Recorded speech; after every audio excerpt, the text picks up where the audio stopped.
lapha ehleli khona unesimanga ebukholweni bakhe unenjabulo igama lakhe isiphephelo uyamazi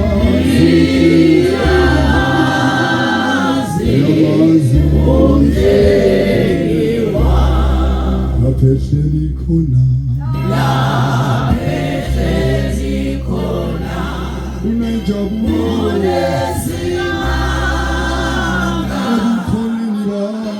ebukholweni bakhe unenjabulo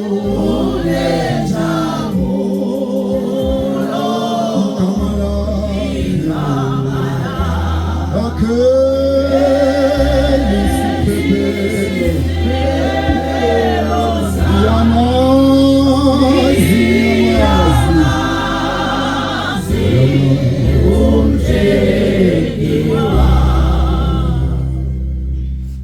Mangibingelele bazalwane egameni likaJesu.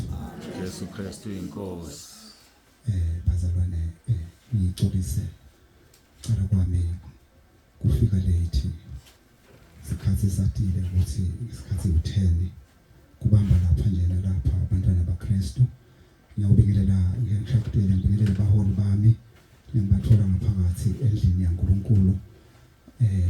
Ngibingelele bomama ngibingelele lesizwa nabosizi amen bazalwane Amen. egameni lenkosi bazalwane ngifika nje sekuthiwa ngithathe icatha nabakithi ngiyabonga nabakithi icatha lelingaka lokubingelela abaholi bami sithi ukuthi icala umsebenzi sibingelelene ngiyana siyayijabulela inkonzo lekhona ekhaya kaMngoma eTulu lamhla Jesu wehlile wehlela khona ngiyawutisho nje bazalwane ngishakutele ngokadlamini isibongo ubaba uDlamini waseSwazini kodwa uhlala lapha kule ndawo yase South Africa ngize nami kuzofuna izihlobo ngifuna impilo amen bazalwane ngimntwana kaNkulunkulu bazalwane noma izilingo ezifika bazalwane kithi siphila kepha nje umntwana kaNkulunkulu ngifisile ukuhamba ngokuqonda endleleni yakhe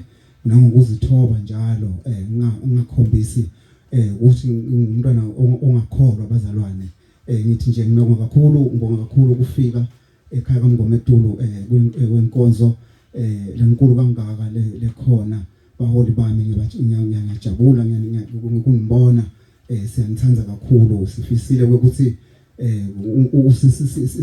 sikhona silive nelive laNkulunkulu nisondle baholi bethu siyajabula kakhulu bakhona kwenu nani lonke nje bazalwane sicela ukunibona siyanemukela egameni likaJesu amen. Phamani bazalwane